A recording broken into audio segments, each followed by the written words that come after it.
Sejam super bem-vindos. Protagonistas de Impacto, temporada 2025. Eu estou aqui com mais um episódio, agora focado em algumas temáticas, e a gente fez questão de, ao escolher as temáticas, pensar tanto quem ia ser a co-anfitriã, quanto também quem ia junto com a co-anfitriã, que curadoria é essa, para trazer pessoas que estão fazendo um trabalho muito relevante e que também toda essa agenda fez parte também da vida deles e como algo que, enfim, transformou já muitas vidas e muitos outros negócios aqui. Então sejam super bem-vindos, mas é a Ana que vai apresentar vocês. Muito bem. A Ana foi minha co-anfitriã no nosso episódio passado, então também quem está agora olhando esse episódio, não deixa de conferir, que a gente pôde Não liga que eu falar. tô com a mesma roupa. Podia Isso, ter trazido eu estou com outra a mesma há roupa. 5 episódios. Mas é isso, eu estou 5 episódios. Que horror! A próxima a gente traz figurino Pois é, diferente. quem quiser também me patrocinar, uma Patrocinar. marca, uma grande marca, De as impacto, por marcas B, favor. marcas, né? Boa. De moda B, Boa né? ideia. Fico ótimo, Ana. Vamos levantar essa lebre, é isso aí. Não, mas Adorei. é tudo, gente, gravado no mesmo dia. Maravilhoso. Obrigada, Alda, de novo, mais uma vez, por esse Maravilhosa. convite. Eu quero agradecer a Andréia, Deia, vou chamar ela de Deia, porque como eu tô acostumada.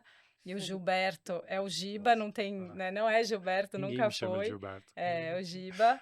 Então vamos fazer assim, porque quando a gente conversou, eu e a Alda, sobre esse tema, né, que é do campo de investimento de impacto, na hora vieram vocês, então fiquei muito feliz que prontamente vocês aceitaram esse convite, bastante honrada por isso.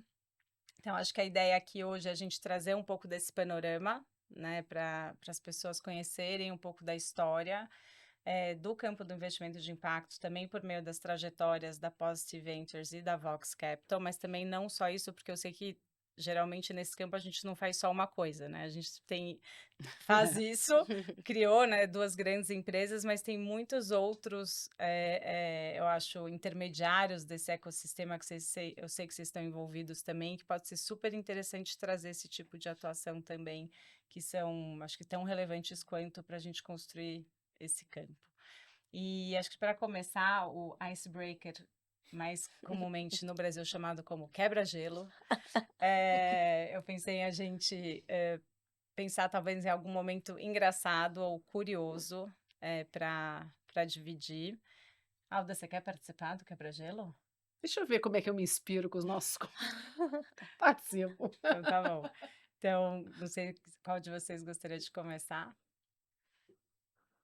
Você quer um engraçado ou curioso? Eu tô tentando lembrar alguma coisa relevante Gente, eu não posso contar, mas é que a Andréa conta cada história boa nos nossos almoços de quebra-gelo e o Fábio, então, nem se fala, né? Mas tá faltando saquê. Tá faltando saquê na próxima. Quem Exato. sabe? Não tem saquê B? Saquê Tem vinho B. Tem vinho B, Tem Vinho B, tem. Aliás, isso é uma ótima ideia, a gente depois pensar um estúdio que tenha horário noturno. Não é? A gente põe um vinho B no meio da mesa. Tem Polcura e tem outros vinhos B também. Mas eu tenho uma Conta. história engraçada, então. Que eu acho que eu já te contei. Você me conta depois.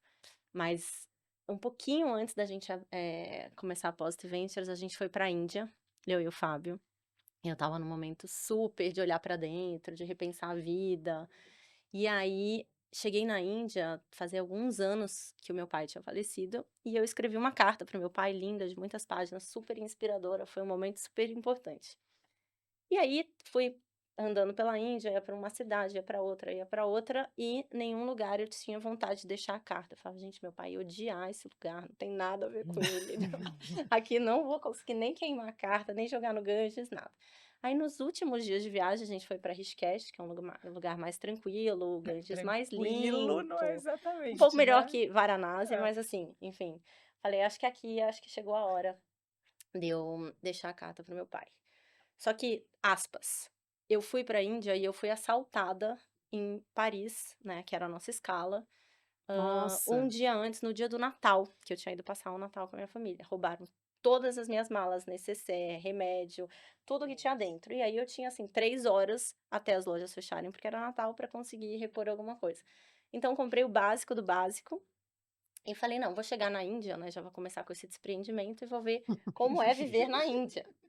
vou comprar 3 calças, 2 camisetas lá na Índia e tá tudo aí? bem. E cheguei na Índia e fui guardando o que eu comprava, né, os recibinhos do que eu comprava.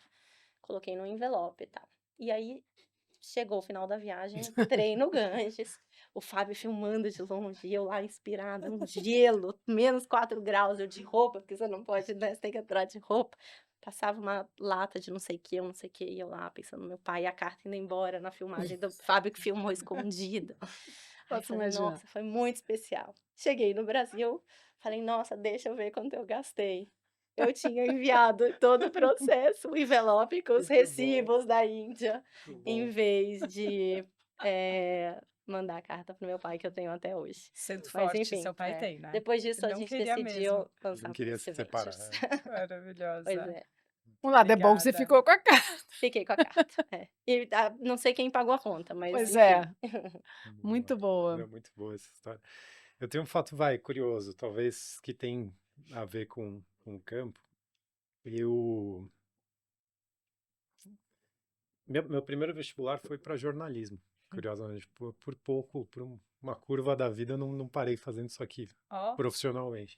Eu acho que não ia ser tão bom quanto o que eu faço hoje, mas eu não passei em jornalismo, daí eu fui fazer a faculdade de quem não sabe o que quer fazer da vida, né? Eu fiz administração de empresas. Estamos juntos. É, e eu entrei na USP e tal, e, cara, trabalhando desde muito cedo, eu trabalhava desde antes da faculdade, daí primeiro ano eu achei aquilo horrível, eu achei que era uma grande junção de nada sobre coisa nenhuma, tranquei, aí tentei ser músico profissional, desisti, voltei, e assim, nessa eu ficava indo e voltando da faculdade. A última vez que eu tranquei para morar fora também, para trabalhar, eu fui trabalhar em Moçambique. Quando eu voltei para a Vox, mas eu não era formado ainda. Eu demorei 8 anos para me formar na faculdade. uau. E eu, né, tava lá trabalhando na Vox, não sei o quê. E o Daniel, meu sócio, ele fala: Giba, você precisa se formar. Você tá dando aula nos lugares. E eu não queria voltar para a faculdade. Assim, eu falei: meu, não aguento mais ir lá. Eu tinha bombado em introdução ao marketing e ela travava um monte de disciplina para frente. Então eu tinha que fazer. Teve um ponto da minha vida que eu fazia matéria com o segundo, com o terceiro, com o quinto ano, assim. E daí virei sócio em 2012, né? Porque eu não entrei sócio da Vox, eu virei sócio em 2012. E daí a gente estava no processo de CVM e tal, e eu não podia tirar o raio da licença de gestor enquanto eu não tivesse ensino superior.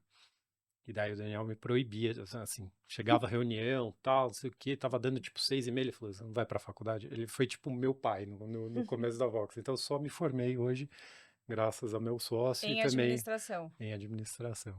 Aí depois eu fiz as pazes com o ensino formal, mas no começo, o começo da jornada foi duro. Sabia que ontem eu estava com uma pessoa que me contou essa questão também, ela não teve nenhuma formação, começou 8 faculdades e não terminou nenhuma. 8. 8. Cara, Espetacular. E ela falou Uau. assim: o que é mais difícil é para mim quando não vai no meu currículo, que você começa, né? Formado, ainda, né? O dela é atuou em não sei o que, fez não sei o que. Ela falou assim: tá faltando a primeira parte, né? E É o quanto que, verdade. na verdade, né, assim, a gente tem muitas histórias, né, como essa, inclusive, eu não tô incentivando a não formação sim, sim. formal, mas eu acho que tem muitas Não, no histórias começo eu tinha diferentes, vergonha de né? colocar no currículo, formado em administração de empresa de 2006 a 2013. Você faz a conta assim, caramba. Bora lá. Nosso jovem Quer Giba, fazer? tá certo. Quer contar, Ana? Você Não também? tenho ainda, preciso pensar. A história é contar uma história engraçada, O curiosa. Ah, eu tenho uma curiosa. curiosa.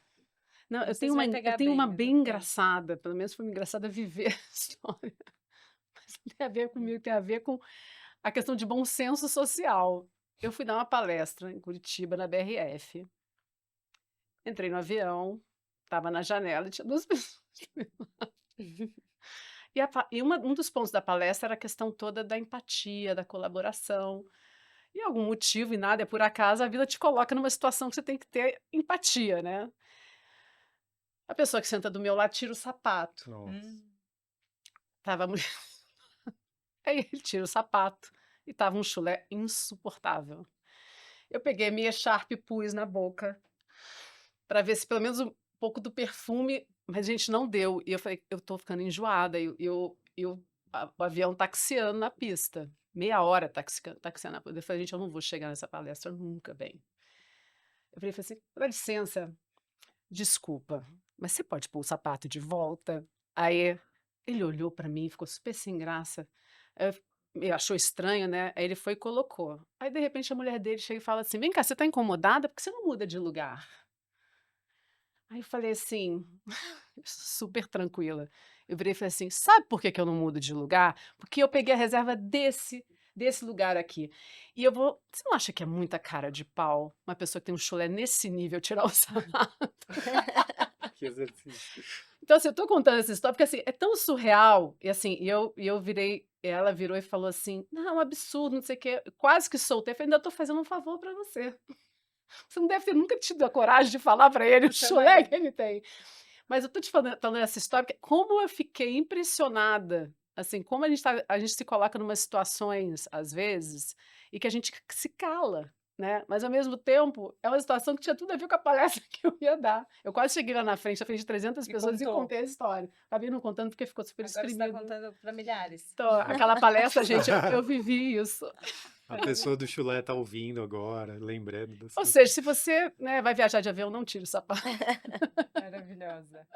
Acho que eu vou contar 2 curiosidades, uma vai pegar mal, mas tudo bem, eu vou contar, porque eu tô lembrando que o meu grande ídolo de infância era o Raí, né, não sei quem conhece, mas Sim. jogador de Sim. futebol de São Paulo, meu pai era alucinado pelo São Paulo, a gente chamava muito, era o Raí. E aí, há um bom tempo da minha infância, quando me perguntavam o que que eu queria ser quando crescer, era massagista de futebol. Do Raí, do Raí, né? Não posso nem dizer por quê. Então, essa é uma das coisas. Por muito tempo eu respondi isso na padaria, etc. E o outro de infância também, que teve um grande período da minha infância, minha mãe pode comprovar, que eu ia toda vez, eu me vestia de noiva. E eu nunca casei de noiva. Então fica a dica também, Nossa. que eu nunca casei de noiva, mas fui assim, né, e aí um dia na padaria perguntaram, a senhora tá, pra minha mãe, né, a senhora tá fazendo algum tipo de, como chama isso? Quando você faz promessa? Aham. Né, porque a sua filha tá vindo de noiva, ela, não, é porque ela realmente, gosta. ela gosta de noiva. Então são as minhas 2 Muito curiosidades. bom.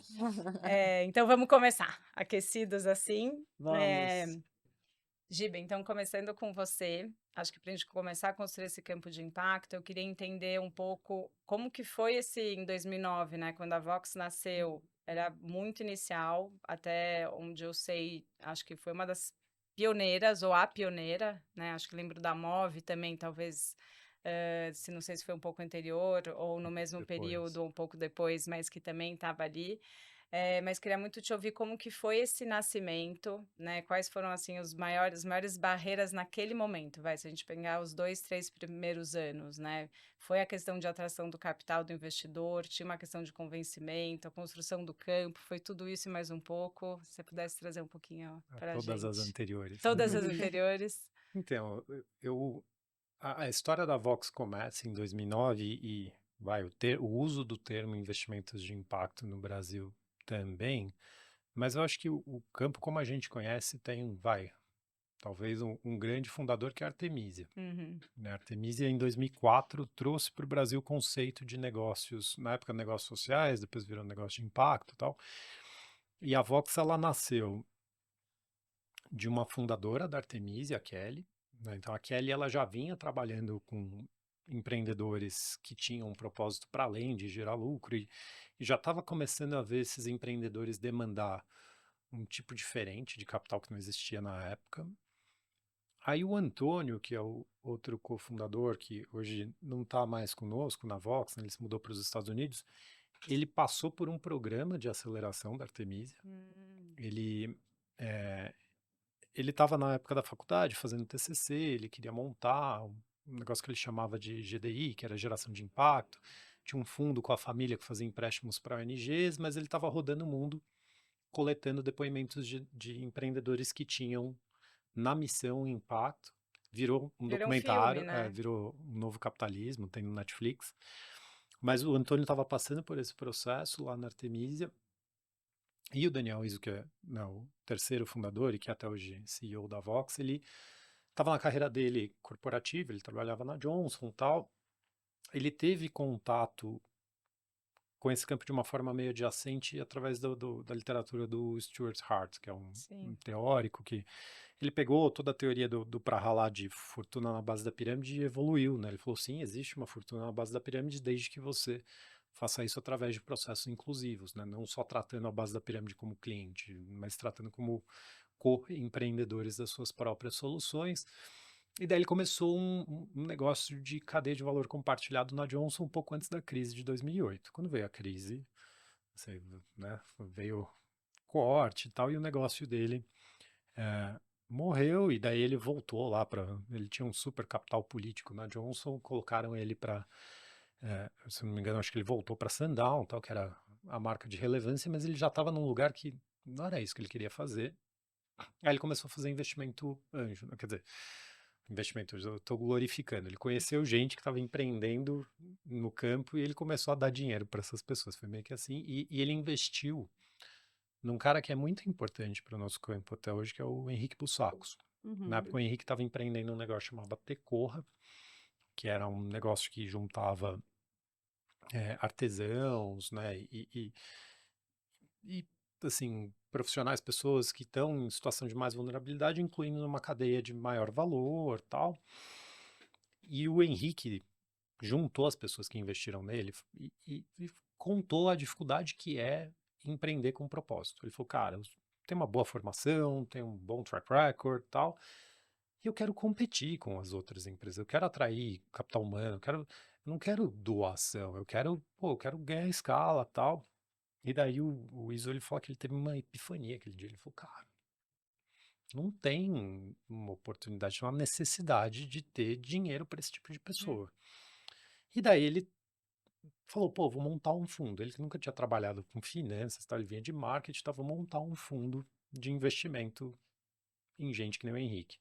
E daí ele ligou para o Henrique e falou, cara, tive essa ideia, eu não dormi aquela noite, tal. Ele falou, que curioso, na reunião que você estava, tinha uma pessoa que também está com uma ideia parecida, que é a Kelly. E apresentou Daniel e Kelly já estava em diálogo com o Antônio também, e daí a Vox nasceu dessa confluência, mas eu gosto de contar essa história porque a Artemisia, ela liga muita gente. Eu fui parar na Vox também por conta da Artemisia. Eu estava no meio de uma crise de carreira, liguei para um amigo de faculdade, falei, cara, o que você faz da vida? Ele falou, não, trabalho numa ONG, assim, assim, assado. Eu falei, isso existe? Ele falou, existe, tem uns caras aqui na rua começando um fundo também, falando que vão investir nisso, e me apresentou para os meus sócios hoje, né? Então, a Artemisia foi esse Elo. lugar de encontro de muita gente, assim. E o começo, assim, a gente teve, acho que teve, vai, eu acho que tem a bênção de ser pioneiro, né, que é uma coisa que você As vai ter dores e para ser, delícias, né? mas tem as É. maldições, assim, a gente recebeu um capital semente da Potência Ventures, né, a Potência também é uma organização super importante para o campo até hoje, e entre 2009 e 2011, a gente tinha um recurso para pensar o que era que a gente estava fazendo. Então a gente nem sabia direito, assim, era o fundo para investir em negócios sociais, né? Assim, 2009, fazendo um pouco de história, assim, o venture capital brasileiro mal existia. É. Tinha acabado de passar por um inverno nuclear entre 2001, né, o crash da bolha.com. Tipo, toda a atividade de capital privado no Brasil no começo da década de 90, primeiro foi motivado pelas privatizações, daí quando começa a nascer capital empreendedor, com Novarum, Jardim Botânico, participações, todas essas coisas, vem o crash da bolha e desaparece. Então, os primeiros players de VC brasileiros, modernos ou contemporâneos, eles são de 2007, 2006, 2009 e tal. Então, era uma dupla. Não era nem só sobre o campo de Ah, impacto, era o campo do VC, né? então, e daí você imagina que a gente já estava empreendendo numa coisa esquisita que era o VC. E aí a gente falava, não, mas não é só isso, né? Eu também quero entregar impacto. Então, conforme a gente ia contando, uma vez eu contei essa história, eu falei, eu conto a minha história profissional de acordo com as reações da minha avó sobre o que eu faço, né? Porque eu comecei, eu Isso é fui. maravilhoso. Eu lembro quando eu passei no concurso As público da perguntas. Caixa, minha avó ficou super feliz e falou, nossa, agora meu neto vai, né? Tipo, para a geração dela, passar em concurso público era incrível, tal. Daí, quando eu pedi demissão da Caixa, ela ficou desesperada, desolada, tadinha, né? Porque, pô, abriu mão Mas daí eu falei, não, vó, fui para uma multinacional. Daí, ela tá mais tranquila, tal. Aí eu saí da multinacional, pedi demissão, daí ela, de novo, né, quase teve um treco, que eu ia morar na África, daí minha avó assim, eu falei, não, mas é para trabalhar numa empresa grande e tal. Daí quando eu saí para empreender e eu não conseguia nem explicar para ela o que eu fazia, foi, assim, ela Acabou. desistiu, ela falou, pelo menos você tá bem de saúde, né, filho? e tal. Então, na Entendo bem o que época, você faz, mas assim, acho que você deve estar fazendo bem, porque eu vejo umas coisas legais. então, e na época a gente ficava no segundo andar da casa de uma senhora que chama Dona Cibel. Então, assim, não era nem chique falar que a gente fazia. Então, no começo, o desafio, eu acho que assim, tinha um grande desafio de ser respeitado pelo que É, isso fazia, aí. assim, não era nem, tipo, conseguir dinheiro, achar projeto, tal, era um campo pequenininho, já tinha muita gente, assim, conectado com a temática de juntar propósito e carreira e dinheiro, até o léxico da época, o vocabulário da época era confuso, sabe? É. Tipo, tinha gente que falava de negócios inclusivos, negócios sociais, tinha gente que falava de cadeia de valor compartilhado, né? A Choca tinha iniciativas de começar a gerar. Então, assim, no começo tinha eu acho que teve uma grande dificuldade de empreender ao mesmo tempo que você constrói um conceito em torno de si, assim.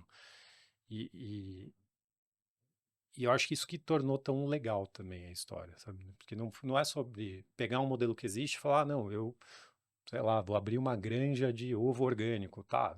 Legal, já existe ovo, já existe granja, tem modelo de negócio, tem cadeia de distribuição, vou lá e faço alguma coisa marginalmente diferente. Não, foi efetivamente assim, um trabalho quase que filosófico, conceitual de descobrir o que no Brasil fazia sentido para um contexto que era emergente, inclusive no mundo ainda, assim. Maravilhoso. A gente vai explorar mais. Não, e só uma Vai, aspas pode ir. disso, o último evento da Vox, que foi muito legal, Sim. eles apresentaram o primeiro deck, ele fez o pitch, o Dani É fez o pitch verdade, é do primeiro verdade. deck da Vox se fosse apresentado hoje. Então, foi muito legal a Que Que foi o quê? dinâmica. Foi o de demais. 15 anos? Foi o Não, evento de É. foi o evento 15 de anos. 15, E aí eu né? cheguei e eu contei, eu falei, nossa, foi super legal, Foi o, tal.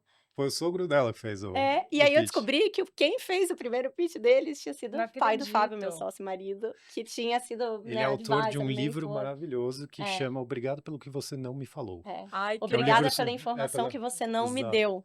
E aí é isso, como que você pode, porque né, Nossa, que é muito demais. fácil fazer um monte de slide cheio de conteúdo, né, uma sim, apresentação, uma reunião, mas você conseguir extrair de fato a mensagem que que você quer ótimo. passar, Ah, essa história, eu não é sei se muito é um legal. fato curioso sobre a É, Aí, gente ó, que... fato é um curioso. fato curioso comum. Ah, Maravilhoso.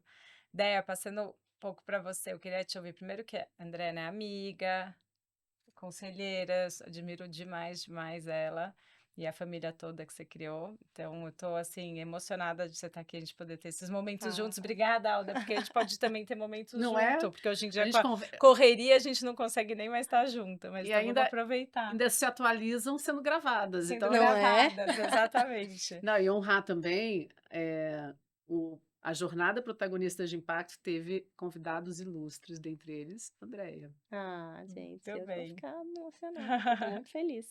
Uma sexta muito E especial. o que eu queria começar trazendo um pouco para a origem também da Positive, mas pensando um pouco, talvez não tanto na história, você pode trazer a história nisso, mas eu queria que você trouxesse ou tentasse resgatar quem foram as pessoas que foram importantes para você naquele momento inicial, porque eu sei que tem uma rede assim que, né, do pouco que eu sei, mas com certeza vou aprender mais coisa por aí, que foram pessoas que foram muito relevantes, primeiro para você mudar, né, porque você podia contar um pouquinho também Uhum. de onde você vem. Hoje a gente descobriu uma arquiteta na mesa aqui, que a gente não conhecia, né, no outro episódio. Ah, então vocês vão descobrir a segunda arquiteta. Exatamente, eu já dei a deixa. Que Então eu queria maravilhosa. saber como que foi essa mudança para você um pouquinho, e as pessoas que foram muito relevantes para você tomar essa decisão, Com certeza.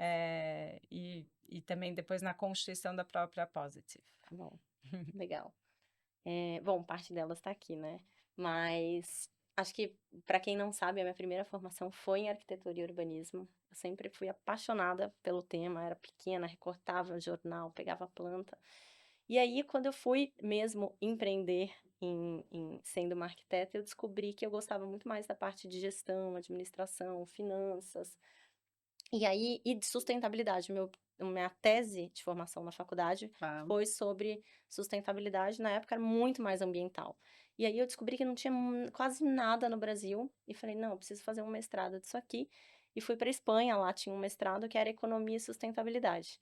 E foi nele que eu escutei a primeira vez, na época, o termo de Triple Bottom Line, que na época para mim foi super inovador, Isso foi que mas ano, já André? isso foi 2005. O termo já era do John Elkington, né, de É. 1990, mas foi muito decisivo, assim, na minha trajetória pessoal, profissional, fez sempre muito sentido. E aí, eu voltei, daí fui fazer MBA em administração e empreender. Sempre tive, acho que, um espírito empreendedor que eu acho que diz bastante, assim, sobre mim. Assim, acho que eu gosto, eu sou resiliente, eu gosto muito das pessoas, de entender o potencial das pessoas, como é que você forma um time coerente, autêntico, de dentro para fora. Só que acho que eu fui me apaixonando pelo ambiente empreendedor e sempre tinha esse leque, né, esse gap de investimento. Então, um pouco eu fazia investimento, um pouco eu empreendia, e aí eu e o Fábio, meu marido, a gente, depois dessa viagem para a Índia, resolveu repensar nossas carreiras. E O Fábio aí era advogado, né? o Fábio é advogado, né, com bastante experiência em M&A, fazia fusão, aquisição de grandes empresas. Também atuava um pouquinho como investidor anjo. Não é que a gente tinha, né, um super capital para fazer um monte de investimento, Uhum. mas a gente entendeu que a gente tinha uma visão de mundo muito alinhada, inclusive dos outros nossos sócios também, que eu posso chegar nesse ponto. Eh, Recursos que fariam diferença, né, recursos principalmente humanos, de networking e expertises acadêmicas profissionais, e quais eram os desafios que faziam sentido pra gente. E aí tem uma história super engraçada, que nesse, aspas, né, abre aspas, nesse meio tempo a gente foi pra Califórnia, a gente já tinha feito um investimento lá, foi uma mistura de diligência e sorte, assim, a gente fez um investimento numa empresa para acelerar a pesquisa científica, eles eram muito focados em Parkinson, Nossa, e a gente verdade. conseguiu negociar uma cadeira com observadores e na Uau. rodada seguinte entrou o Sergey, fundador do Google. Então a gente estava começando ali com uma rede super potencial, acesso a muita inovação, Nossa. etc. E aí nessa viagem a gente conheceu a Beyond Meat. Eu tava aquela vegana chata, assim, super ativista, tal. Falei, não, quero levar isso aqui pro Brasil. É barato, acessível, fácil, tem durabilidade. Só que eu falei, não, me conta aqui. A gente tava com um dos nossos advisors também, o Matt. Eu falei, me conta como é que eu levo isso pro Brasil. Ele falou, vou te apresentar pro fundador. E aí eles falaram, não, a gente tem mais demanda nos Estados Unidos do que oferta, então a gente não está pronto para ir para o Brasil, mas conversa com os meus investidores, e um deles era Obvious Ventures. E aí a gente já conhecia a Vox, conhecia a Move, vocês são super pioneiros, e de fato é difícil ser pioneiro, mas vocês fizeram um trabalho, né, muito inspirador, então com certeza vocês fazem parte da nossa inspiração. E a gente falou, acho que isso aqui que a gente quer fazer, tecnologia, o que a gente estava acostumado a viver ali, era uma coisa que podia complementar o ecossistema, que era mínimo. Na época tinha Caeté também, né? Era É Vox, Imove e verdade. tinha Caeté. No Brasil. Todas as É, empresas Bs. todas as empresas B. E teve aquele nosso retiro muito legal, Foi, né? De empresas B na foi. Fazenda da Toca. E, enfim, e assim, aí a gente falou, bom, vamos trazer o Fábio advogado, eu com mestrado em economia, mas formação em arquitetura, vamos montar um time de mercado financeiro. Então, a gente trouxe o Ricardo, que tinha uma experiência super legal, JP Morgan, na época ele estava tinha passado por TPG Rise, enfim, a Bruna já tinha empreendido comigo, então era uma história de sucesso, eu falo, quando você termina um negócio e continua sócia, é uma Lógico. história de sucesso. E aí a gente foi trazendo, né, trouxe o Alex, que tá super nessa agenda, trouxe o Murilo, que tinha muita experiência nos dois mundos, tanto no mercado financeiro como de impacto. E aí assim que a gente começou o nosso time, mas acho que de inspiração, então, o começo foi muito nessa questão do John Elkington como mestre, professor. Depois veio a Obvious Ventures e a 50 Years, que é um outro VC de fora, bem focado em biotech, que é um casal. E a gente era próximo da Generation, o David é próximo da gente até hoje. Mas como impulsionador do nosso sonho, assim, óbvio que, né, o Fábio e o time, mas também quem apoiou a gente ali no começo, né? Então, vocês, né? Ana, Dario, o Marcelo Barbará, que é nosso advisor desde o começo, o Laércio, que é o meu mentor também, pessoal, desde sempre, a Neca, o próprio Hélio, enfim, algumas Que ano pessoas que que eram bem foi? próximas. E acho que isso faz muito parte da nossa história, né? Que foi o próprio Tiago, que é o fundador, É, que é o fundador da nossa primeira empresa da Eu no Brasil, que é a Eu Reciclo, né? Reciclo. Então, a Eu Reciclo foi super importante para tangibilizar a nossa tese, assim, Tá. tecnologia para resolver os desafios sociais e ambientais. E, enfim, e aí estamos. Hoje o Thiago é até nosso investidor e Que está no nosso legal. comitê de investimento. Então, esse Demais. ciclo é muito legal. Eu tava tentando lembrar o ano, porque eu lembro eu grávida, ou não, ou Não, você amamentando. Eu levou a levei, acho que ela Luísa tinha, sei lá, um para uma mês, né? reunião Era muito alguma. legal, que era, né, com essa turma Era aí que essa estava com a turma que gente você desde o contou. começo. É. É, Não, exatamente. e eu vejo na história de vocês o quanto e que eu comungo dessa tese, desse olhar para a vida, que é a importância das relações, né? Até às vezes, quando eu estou traçando uma parceria ou mesmo sociedade num projeto, eu falo, gente, vamos conversar sobre tudo de uma forma muito madura, porque para mim as relações são mais importantes do que os projetos. Assim, o Super. projeto pode dar ruim, pode dar alguma questão ali, mas ela não pode colocar em risco a nossa relação. Então é isso, assim, quanto isso pode ser algo que vai te levar a tua ideia para um outro lugar, né? Sem dúvida. Além do prazer de fazer aquilo, né? Assim, pessoas Sim. que te inspiram, que a gente vai de alguma forma. Tem uma frase na comunidade internacional da Liga que como é que você vai de alguma forma moldando each other's mind, né? Você vai moldando a forma de pensar do outro na troca, né, de uma parceria verdadeira, né? Então acho que ficou muito claro isso para mim e isso ressoou muito. Maravilhoso. E a gente ainda, que, né, Venture Capital, você tem fundos às vezes de 10 anos, então você Sim. vai encontrar aquele empreendedor, aquele investidor por bastante tempo. E eu sempre fui muito, né, acho que as relações de longo prazo, elas têm que ser cultivadas com muito cuidado, naturalmente, né, acho que tem que ser uma coisa natural. É, Muito bem. bem. Oi, Giba. Não, e olha, eu tenho que me orgulhar porque, além de amiga de vocês, mas acho que a gente é investidor, né? Sim. Dos dois Desde desde o o comecinho. comecinho e do Óbvios também. O Óbvios é um que eu sou apaixonada também como referência lá fora e do Generation também, mas acho que é muito legal também. Eu acho que a gente precisa. Você vê a importância, né? Não é sobre o capital em si, esse inicial, né? De acreditar nas pessoas e para mover o campo. Eu acho que é muito fundamental, né? Em todas essas estratégias que são mais inovadoras, sempre vão ter os pioneiros, né?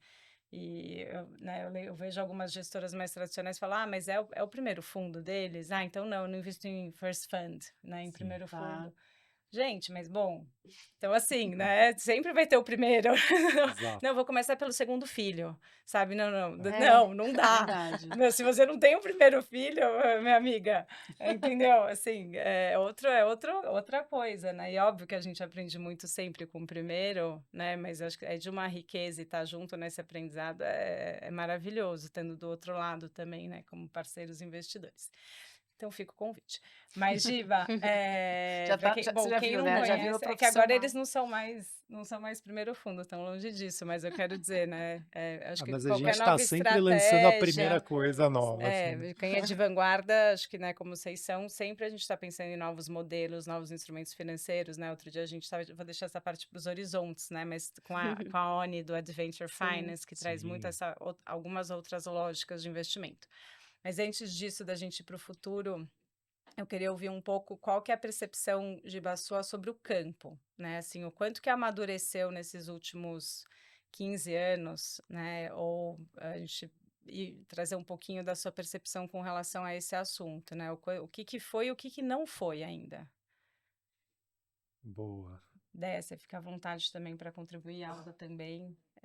Eu tô aqui muito mais para aprender com vocês. Isso é a maravilha do protagonista de impacto. Traga uma base, muita vivência, né, do ecossistema de impacto, mas o olhar para investimento mesmo, eu tô aqui adorando. Com Boa. 3 pessoas que estão aí há muito tempo na estrada. Não, legal. É. Assim, eu acho que versus o que era em 2009, 2000, acho que Versus o que não 2007. era, né? Não, mas você sabe que, assim, se você pegar quem se diz Impact Investor, Impact Investing como termo começa em 2007, mas tem muita organização mais antiga do que isso. A Calvert Impact Capital acabou de completar 30 anos e eles lançaram o primeiro Community Note em 1995. Então, assim, eu acho que as coisas acontecem antes do campo das ideias abraçar elas como uma Sim. coisa.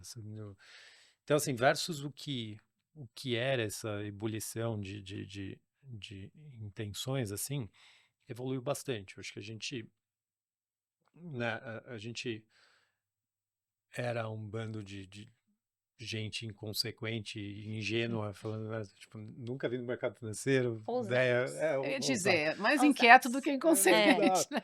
progressistas. Exato. A gente perde um pouco essa característica até, é, artesanal da coisa e começa a ganhar um espaço institucional real, assim, né? E eu acho que junto com as organizações crescendo, também foram crescendo as organizações de suporte e de construção do campo institucional. Então, hoje a gente tem uma política pública no Brasil de negócios de impacto, investimentos de impacto. A gente tem, né, uma aliança que discute esse tipo de coisa em nível nacional, tal. E mesmo fora do Brasil, versus o que era o conceito, mudou muito, né? Eu acho que talvez valha um parêntese histórico, assim, a primeira vez que alguém usa o termo é 2007, numa reunião do Belágio, lá na Rockefeller. O primeiro relatório de research do setor, ele é assinado pela Yasemin Salto, que hoje ela é CIO do BII, que é o BNDES em inglês. Na época, ela trabalhava na área de research do JP Morgan Social Finance e ela escreveu um report que é bem importante que chamava Investimentos de Impacto de uma Classe Emergente de Ativos. E era um report que falava assim, por que isso daqui é uma classe diferente de ativo, né? Então, você como alocador, quando está vendo risco, né? Todo mundo que, sei lá, já teve diálogo com algum alocador fala, você tem que ter X% em renda fixa, Y% em renda variável, tá? Ele monta aquela carteira para você. E ela queria mostrar naquele relatório que por conta de todas as expertises diferentes, o mindset, o tipo de trabalho, o tipo de coisa que investe, investimentos de impacto era uma coisa nova e era uma classe em si. Isso foi super importante para criar esse espaço identitário, e a gente olhar, né, para o lado um do outro e falar, nossa, a gente faz a mesma coisa, assim. Agora, Isso, é curioso, porque ao mesmo tempo, não sei, na minha percepção, a gente, pelo menos no nosso lado, a gente fala assim, a gente não entende investimentos de impacto como uma classe de ativo. Ele é uma exato, lente para a gente no nosso portfólio, que isso está Tá. em todas as classes de ativo. perfeito. Então, eu queria te ouvir um pouco como... Isso durou de 2010 até 2015. 2015 Mas ainda é muito forte, você não acha, Giba, essa percepção para muitos que estão começando a investir em impacto? Sim. Eu acho que ainda usa essa. Interessante. Queria ouvir vocês, tá? Mas estou Não, falando aqui como do lado mais do investidor, de outras famílias ou outros indivíduos, ainda muitos entendem como uma uma classe de caixinha, né? ativo, Você uma fala, ó, Sim. caixinha. Tipo, eu tenho o bolso da filantropia, o bolso do impacto e o bolso agora, normal, e né? o bolso É. do business Não, as usual, perfeito. né? Excelente ponto. Eu acho que assim, eu tava até conversando com o meu sócio, falando com o time esses dias, assim, às vezes a gente esquece, a gente vive o tempo da vida e esquece do tempo histórico, né? Entre o Markowitz criar a teoria do portfólio ótimo lá, né, falar de risco, tal, não sei o que, a fronteira eficiente, coisa que hoje, né, a gente assume que sempre existiu, isso foi em 1952. Ele foi ganhar o Nobel por isso só em 1990. E isso só virou um conceito efetivamente utilizado no mercado financeiro no final da década de 60. Então, assim, se você olhar para o tempo histórico de investimento de impacto, a gente mal existe Tá ainda. engatinhando. Exato. Mas, assim, teve essa mudança importante em 2015. Né? A Tideline, que é uma consultoria super importante para o setor, tal, fez uma reunião e falou, gente, ó, esse negócio aqui está crescendo, né? Não é mais um boteco, né? Já tem 40 bilhões de dólares em ativos sob gestão global, tal, não sei o quê. E pelo que a gente está vendo, não é todo mundo a mesma coisa. Vamos tentar entender por quê, o que que isso significa? Assim, o campo mudou, ou não existe mais investimento de impacto? Então foi uma reunião bem importante. O ISO participou dessa reunião lá em Nova York e tal. E aí nasce o entendimento que não, investimentos de impacto não são uma classe segregada de ativos, eles são uma estratégia que você pode executar através de diversas classes de ativos. Então pode ter um fundo de private equity de impacto, um fundo de renda fixa de impacto, um Tá. fundo... E isso destravou um crescimento bizarro para o campo. A gente saiu de 2014, eram 40 bilhões de dólares sob gestão, né, pelo GIM. Hoje, o último número do GIM, acho que é 1,5 tri, né? E começa, isso coincide também mais ou menos com a entrada do mainstream, né? E daí naquela época as discussões eram, não, mas se o mainstream entrar, é impacto de verdade, né? O TPG pode ter o fundo normal Rise. e o fundo de impacto, ou, né, o BTG pode lançar um fundo de impacto e ter os fundos normais. Então começou aquele debate naquela época, 2015 e tal. E hoje eu acho que a gente está chegando um pouco eu diria, na fronteira desse conceito. Eu acho que esse Uhum. conceito, ele foi importante para levar a gente para um outro lugar como setor, mas ele está começando a envelhecer. Ah, ah, assim, então, falando sobre o que aconteceu, teve todo esse crescimento incrível. O que que falta ainda? Assim, eu acho que quando você está construindo um campo, você precisa dar infraestrutura para esse campo. Então a gente fala muito sobre as métricas, ainda não tem padronização, não tem não sei o que e tal. E isso tudo compõe a infraestrutura, mas eu acho que tem uma parte eh, não trivial da composição da infraestrutura que é o aspecto cultural do que a gente está fazendo. É uma mudança de modelo mental. Então, quem empreendeu nesse setor, quem começou a fazer o que faz, geralmente tinha, ou tem vergonha de falar, ou quando fala soa piegas, mas assim, tinha o sonho de mudar o mercado através Ah, do que faz, né? Então, a gente acredita. A gente, a Dea contou do primeiro pitch da Vox, eu vou contar uma outra história bizarra, mas assim, no nosso primeiro planejamento de 10 anos, né, quando a gente abriu, em 2019 a gente abriu o pitch deck que a gente fez do planejamento estratégico de 10 anos e tinha a meta, falar, nossa, a gente quer influenciar o IDH de São Paulo, sabe? A gente não tinha menor noção do que estava ai, fazendo, né? maravilhoso. Teve coisa que a Sonhadores. gente errou muito longe, teve coisa que a gente sonhou muito baixo e tal. Ah, mas por que que eu estou falando sobre a fronteira do aspecto cultural? Recentemente a Quintessa, né, da Ana, que esteve aqui também, Teve. Sim. promoveu um encontro no setor, e eu acho que 2020, 2021, 2022 a gente viu muito crescimento, né? O Covid meio que despertou para todo Uhum. mundo que a gente não está num mundo fechadinho e que se eu prosperar aqui tá tudo bem, porque o que acontece do outro lado do mundo não vai me afetar. Eu acho que, né, as pessoas acordaram e Sim. falaram, não, os problemas globais vão me afetar, queira eu ou não, né? É. Então o nosso setor viu muito crescimento, né? E não só o nosso, eu acho que sustentabilidade, lato sensu, cresceu, e hoje a gente está meio que vivendo a ressaca com o Trump, né, todos os movimentos Reversos. reverso conservadores. E o que que a gente tem falado muito assim dentro da Vox e compartilhado? Investimentos de impacto como um conceito, eles são importantes para promover essa questão identitária. Da gente olhar e falar, tá, eu estou empreendendo pelo mesmo motivo que você, eu estou investindo nas mesmas coisas, ou pelo mesmo lugar de coração.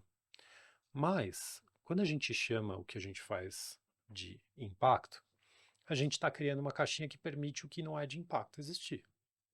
Então, assim, eu acho que né, a próxima fronteira não existe investimento tradicional.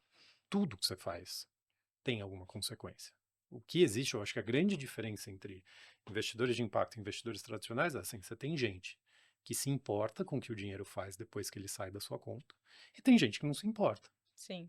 E se a gente muda esse aspecto cultural, aí eu acho que a gente está pronto para dar o próximo passo. Porque daí a gente não vai estar mais falando do 0,1% do dinheiro, a gente vai estar falando de 100% do dinheiro.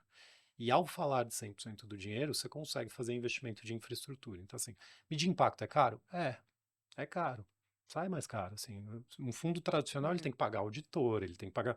Um fundo de impacto tem que fazer mensuração, tem que São entender a muitos consciência. outros layers, né, de Exato. decisão. E por que que você exige isso só de quem está comprometido É, com isso? claro. Né? Por que que o Uhum. seu fundo de ações Sim. no Itaú lá não tem que medir qual que é a consequência da sua Sim. alocação? Então, eu acho que a gente está nessa fronteira hoje, Tá. assim. Deia, uma pergunta agora para você.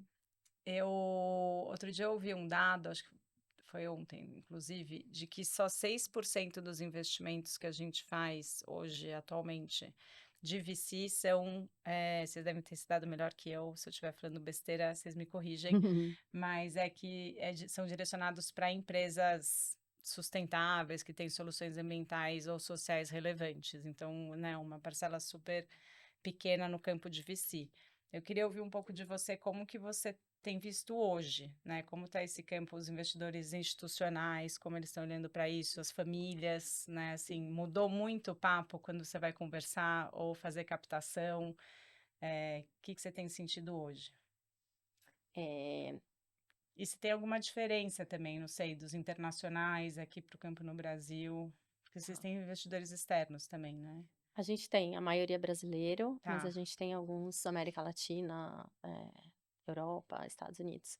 Mas eu acho que, primeiro, desde lá, assim, até ouvindo o Giba, acho que teve um momento, uma primeira fase, que vocês foram muito pioneiros. Depois a gente entrou numa fase, esse Big Bang do impacto, né? E aí, enfim, desafios de terminologias, gestores mais oportunísticos. Hum, E esse momento, a conversa com os investidores era, né, juntando aqui um pouco o que você trouxe com a pergunta da Ana, tinha que trazer um certo letramento, Uhum. né?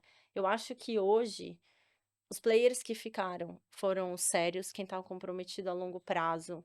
eh, né, eu acho que tem uma diferença muito grande, assim, acho que teve, lógico, né, tem vários desafios, Trump, etc, esse backlash, mas eu acho que quem tá fazendo diferente. Então a conversa ela já chega mais fácil, ela já é em relação à estratégia, a Tá. retorno, a tese, ela é uma conversa de Investimento. investimento, o que eu acho muito bom. Eu É. sempre, a gente estava falando lente de impacto, e pra gente, assim, o que que e outra coisa, assim, o ambiente de VC também mudou, né, acho que são sim, duas super. mudanças muito grandes. Antes, o empreendedor literalmente batia na porta pedindo capital. Tá. Hoje não, os fundos, entre aspas, né, o ambiente, de VC é super colaborativo e eu acho que isso também é uma coisa legal do momento que a gente está, que cada um tem uma característica, isso traz uma robustez como ecossistema, né, a Uhum. Vox tem as características dela, a Move é delas, a Rise é delas, cada um tem uma estratégia, um estágio, eu acho que isso é muito legal. Mas hoje, voltando, quando a gente vai conversar, a conversa, assim, sobre a urgência é muito óbvio, né, você vai falar de desafio, você vai falar de urgência, você vai falar de moral, quando a pessoa tá ali, ela acho que já tá mais aberta, É. né. E eu acho que essa lente de impacto, antes de você investir, e eu realmente acredito nisso, assim, é uma lente que traz clareza, né, para onde você quer olhar, porque você está olhando para os problemas. E aí acho que a nossa responsabilidade é quais são as soluções para esses problemas que dialogam com grandes mercados, né? E eu acho que para o VC a gente tem vários critérios de análise, como independente se é impacto tradicional, mas para todos a gente analisa tamanho de mercado, analisa, né, as características do time, Uhum. analisa o potencial da solução. E quando você coloca essa lente de impacto, você está olhando para o futuro, para o presente, né? O que está acontecendo com o mundo? Então, eu acho que é uma lente que traz clareza. E aí, eu sempre conto a história que a gente tem um KPI nosso, que é como que a Positive, com essa lente de impacto, enxergou uma oportunidade que depois VCs tradicionais enxergaram aquilo como um bom negócio, É. né? Então, acho que isso é muito legal. E aí, depois do investimento, eu acho de verdade que é um value add hoje em dia. Porque você consegue ter acesso a um capital diferente, que depois a gente vai, né, que a Ana falou que você trouxe de explorar essa questão de Uhum. diferentes instrumentos Sim. financeiros. A gente tem N casos no nosso portfólio, que tiveram acesso a grants ou a outros tipos de capitais que valorizaram a empresa economicamente, Tá. negócios rentáveis, lucrativos, com alto crescimento. A gente tem uma rede de investidores que quer se engajar. E são as principais famílias do país, né? Então, elas conseguem abrir um mercado, facilitar um go-to-market para essas empresas, né? Principalmente que são para B2B, que essas empresas chegam nos grandes grupos de uma forma muito mais rápida, muito mais estratégica. Perfeito. Então, eu realmente acho que tem um benefício legítimo quando a gente está falando de impacto, além de tudo que a gente sempre fala, né? Nova geração que exige, etc. Então, as conversas que a gente tem hoje, além de ser sempre uma troca muito legal, porque falar com, né? E acho que isso também, VC é uma coisa de pessoas. Você tá muito empreendedor, muito investidor, co-investidor, são os relacionamentos de longo prazo que a gente está falando. E quando você está conversando com o investidor, ele mesmo te desafia e é muito bom quando você consegue, né, ter um argumento que Sim. comprove. E eu acho que hoje, mais maduros, com um campo ainda muito pequeno, mas com cada um tendo a sua qualidade, sua característica, a gente tem tido um pouco mais de cases para provar, a gente tem tido, né, vocês já tiveram cases de saída, retorno de capital, a gente está saindo de empresas agora, então o tempo ele joga muito a favor da gente ter tangibilizar o sucesso, porque eu acho que é isso, né, acho que a gente está aqui acreditando que essa lente ela é capaz de investir em empresas que vão performar ainda melhor do que negócios tradicionais. Acho que a gente tem essa utopia legítima. Muito bom. Deixa eu aproveitar e fazer o papel de quem tá. Eu faço sempre uma escuta, também me colocando no lugar de diferentes personas que podem estar escutando, né? Acredito que vão estar aqui pessoas que são, né, do ecossistema de Uhum. investimento de impacto. Tem pessoas que podem ser famílias que estão querendo Uhum. investir e também olhar, né, para essa lente de impacto. E pode ter pessoas assim completamente leigas, né, mas que olham e falam assim: tá bom, mas o que, que de fato hoje é investimento de impacto? Eu vou chegar lá no meu banco tradicional, né? Não vou aqui fazer propaganda de banco nenhum, mas assim, banco tradicional, eu falo assim: "Ah, tem algum fundo ESG aí? Isso é investimento de impacto?". Como é que é investimento de impacto para quem está hoje assistindo e que não sabe nada disso? Vamos falar juntos, né?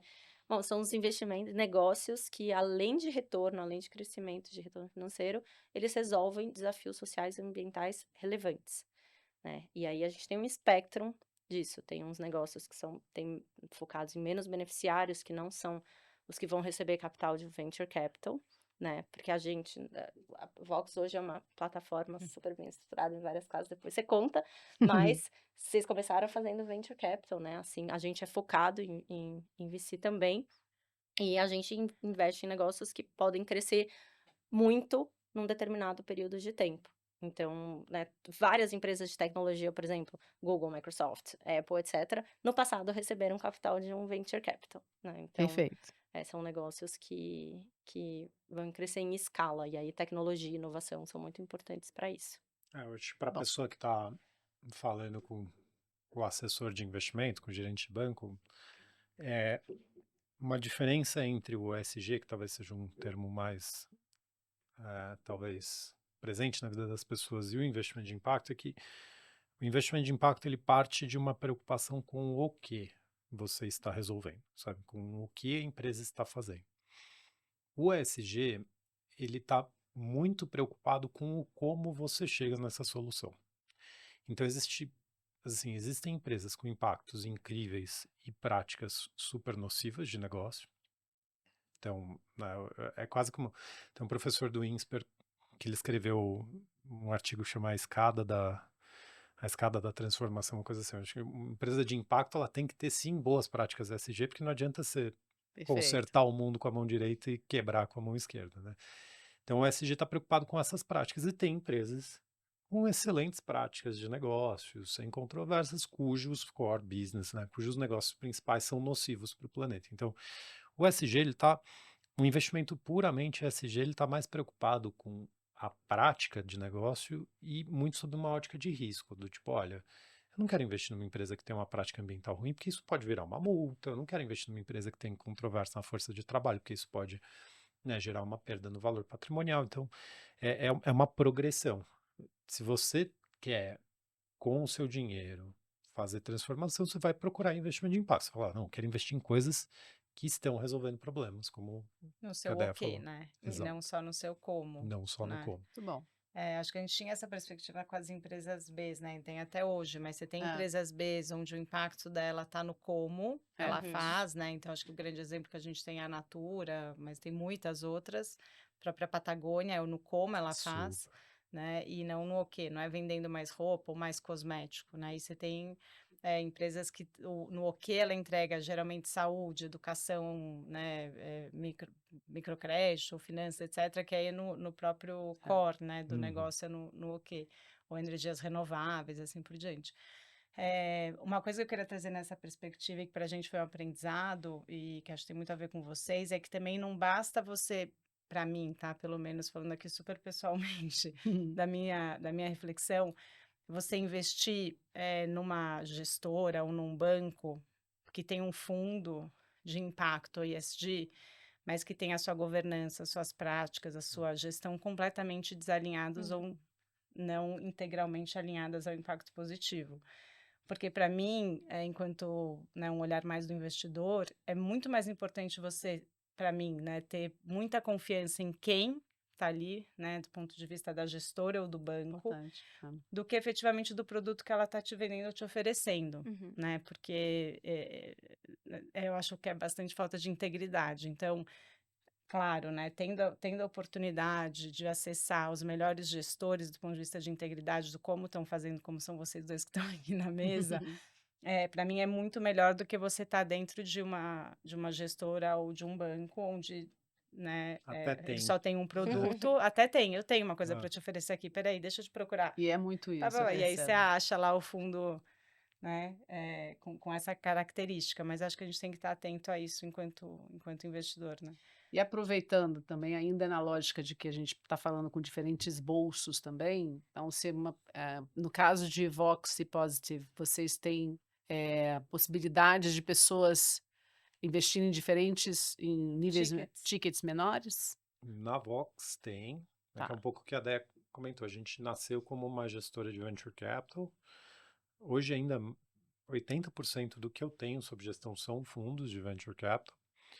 E o Iso brinca que o VC, ele é tipo aquele chocolate 99% cacau, sabe? Que é pouca gente que come, quem come geralmente come um quadradinho com café, Pedacinho. né? Assim, é uma parcela do patrimônio de pouca gente, é uma parcela pequena do patrimônio de pouca gente que pode acessar. Então, desde 2020 a gente ficava, né? É super legal ver os TED Talks de, sei lá, do Juan Melé falando sobre dinheiro e consciência e tal, mas toda Uhum. vez que a gente provocava alguém e falava o que seu dinheiro tá fazendo, não tinha o que oferecer para ela. Porque não dá para botar 100% do seu dinheiro em venture capital, né? Você vai fazer o quê? Você vai aposta tudo aí, se der certo, né? Então, desde 2020, a gente, com essa provocação quase que egoísta do tipo, o que eu vou fazer com o meu dinheiro? A gente começou a pensar como é que eu expando na atuação. Então, hoje, a Vox é uma asset multi-estratégia. A gente tem fundos de VC. Geralmente, quem acessa esse tipo de fundo são investidores profissionais. Então, desde investidores institucionais até famílias com mais recursos, que têm aparato para tomar risco, analisar essas coisas.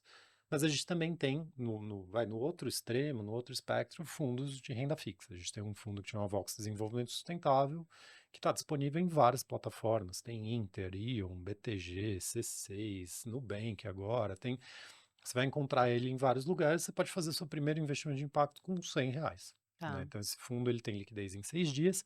E daí, como é que ele funciona? Né? Tem sempre um trade-off. Se você quer investir em uma coisa super transformadora, que está desafiando a fronteira do impacto, você vai investir, né, em fundos como a Positive ou nos fundos de VC da Vox e tal.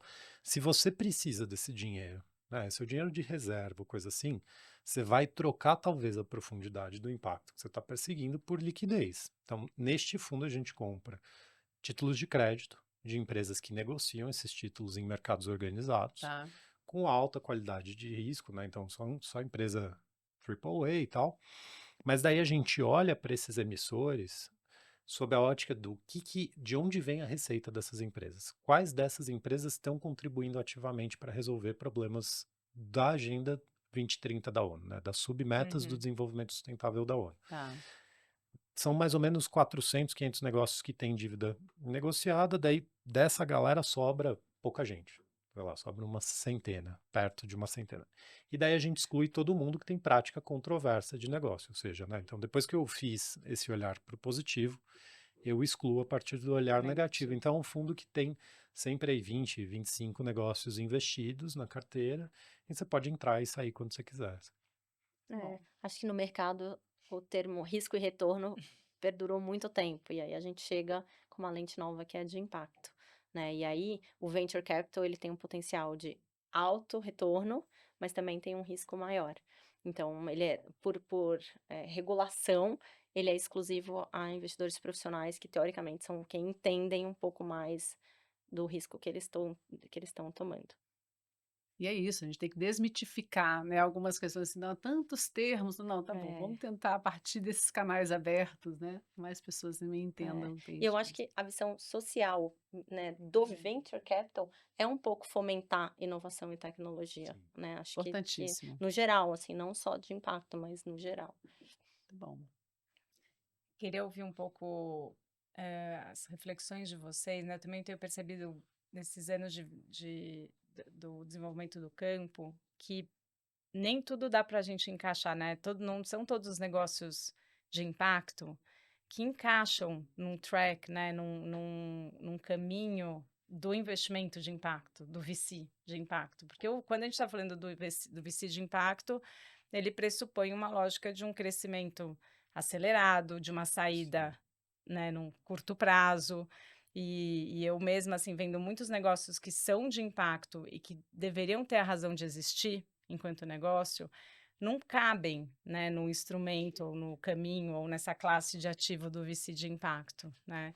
E então, e acho que assim, não cabe porque justamente ele não segue essa lógica, né? Então a gente precisa de outros instrumentos financeiros, né? Outras lógicas que não só de risco e retorno, né, para a gente conseguir fazer esses negócios existirem, né, cada vez mais. E aí acho que não é também só sobre o capital financeiro, porque muitas vezes para um negócio existir, e vocês devem ter alguns casos desse na carteira, vocês tiveram que atuar desde o advocacy para o campo, sei lá, de desenvolvimento de política pública, de mudança de comportamento do consumidor, porque vocês estão criando novas soluções, né, nesse mercado. Então, imagino que assim, e às vezes a gente coloca tudo na conta da empresa, né, e do investidor, nesse caso, para resolver um problema que é da sociedade, né, e que deveriam ter muitos outros tipos de capital para resolver. Então, eu tô a maluca do investimento sistêmico agora.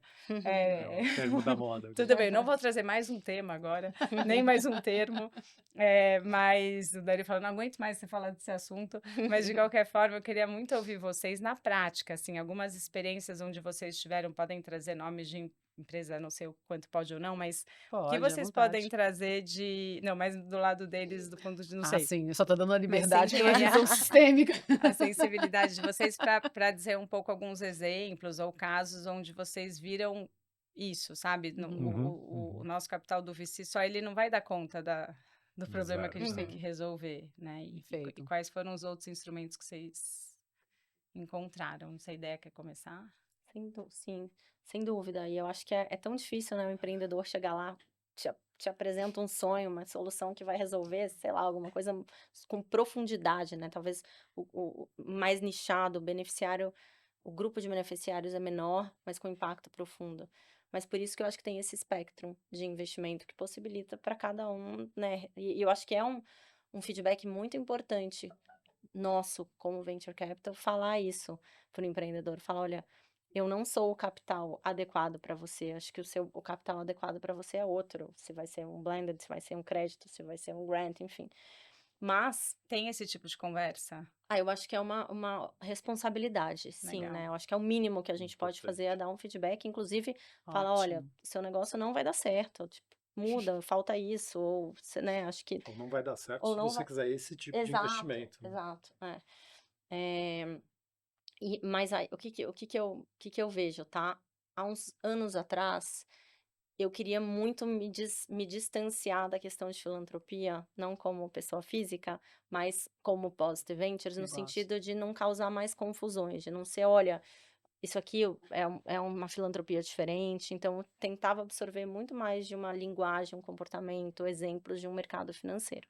Hoje, com o portfólio que eu acho que já está mais consolidado e fala por si só, a minha curiosidade fez a gente se aproximar, principalmente porque eu olhei para esse portfólio e eu vi várias empresas recebendo grants que fizeram com que a Doações, no empresa, caso. doações, que fizeram com que a empresa crescesse muito, assim. E eu falei, Vocês nossa, tiveram Letros, né? Letros, Uns cases super Conta, legais. conta vou contar, rapidinho, só vou para dar um contar da exemplo Letros. Então, o que prático. aconteceu com a Letros, tá? A Letros é uma EdTech incrível do nosso portfólio, eu sou Eu gosto muito do super Thiago. fã. O Thiago foi gestor, um dos sócios da Monax, que é um dos principais VCs do Brasil, dos pioneiros VCs do Brasil. Tinha o mandato de estudar e investir em educação, se apaixonou pelo tema, foi para a Colômbia, fez um mestrado, se juntou ao Luiz, que tem toda a sensibilidade dele para o sistema, professor, doutor em licenciatura e letras, assim, uma combinação muito legal, que é algo que o VC olha muito, né, esse perfil do founder, o quanto ele entende do mercado que ele atua.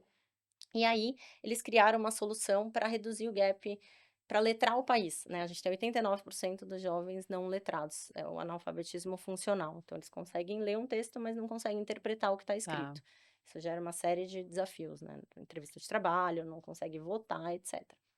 E aí, eles desenvolveram, através de AI, lá atrás, uma solução para escolas públicas e privadas que é algo que a gente gosta muito, o mesmo produto atuando, né, Muito independente bom. de quem é o beneficiário na pirâmide social, para resolver esse gap. Basicamente, ele traz uma devolutiva em tempo real, né? O aluno submete a redação, ele traz uma devolutiva em tempo real que vai fazer ele se emancipar, aprender e Me lembrou evoluir. a Geek isso. Lembra da Geek? A Geek era mais É, sobre Do aprendizagem Sasaki? adaptativa, é, né? A Ah, Letros é bem específica sobre a capacidade de leitura e escrita. eles são bem focados nisso, e não só a redação da aula de redação, mas redação como permeando ali todas as matérias, geografia, história, etc. Ah. E eles começaram muito fortes com as escolas privadas, né, como modelo de negócio, e um pouco mais sensíveis nas escolas públicas, que é onde geralmente, que é onde está o impacto mesmo. É. quem mais precisa, Quem mais né? precisa e onde está a maioria dos alunos. E aí, eles foram fazer um piloto no estado do Espírito Santo e receberam um grant, doação da Fundação Lehman e outros para Tá. fazer uma avaliação de impacto, que é algo que tenho certeza que o Giba corrobora Custa. comigo, que além de custar, é super importante, E é porque valida fundamental. a solução. E esse não foi Principalmente no campo né? educacional, né? Exatamente, não foi a Andrea falando que aquilo tinha impacto. Foi um terceiro, no caso foi o Jay Paul, com o Instituto do MIT, que tem Prêmio Nobel, super legal, que faz uma coisa bem profunda, né? Pesquisa randomizada mesmo, com grupo de controles, Tá. algo que a gente nem tem como fazer. E aí eles provaram que a solução é muito efetiva, ela reduz o gap entre escolas públicas e privadas, porque a principal forma de você trabalhar o letramento é através da redação. E eles provaram que a solução conseguia reduzir esse gap, acho que em 25%, algo super relevante. E aí, também provaram que a solução que só tinha AI tinha o mesmo aproveitamento da que ainda tinha força humana, de corretores humanos por trás. Então, você consegue escalar a solução muito mais rápido. E o que que essa Maravilhoso. doação fez? Fez com que várias outras secretarias do governo aderissem à solução com segurança. Então, hoje a Letros tem 95% da receita de escolas públicas Uau. e o resto de escolas privadas, de fato, reduzindo o gap. E assim, a gente tem co-investidores que são super de mercado, com uma visão financeira, uma Crescera, Muito bom, na época a gente. Península investiu, etc. Mas também tem All Ventures, que é um fundo muito focado em redação, a Potência, né, que está lá desde o começo, Canary, que é mais, né, que faz investimentos mais Odeia, se não tradicionais. tivesse tido essa doação, né, ou esse grant, esse outro tipo de capital compondo, né, essa Imagino. solução, você acha que o negócio Eu acho que ele teria, estaria, não, assim, não dá pra a gente solução prever, ainda seria efetiva, mas eu acho que o caminho teria sido mais difícil Ah. com o governo, e o porque impacto também E o impacto, né, se não não teria acontecido exatamente, nessa teria, dimensão, né?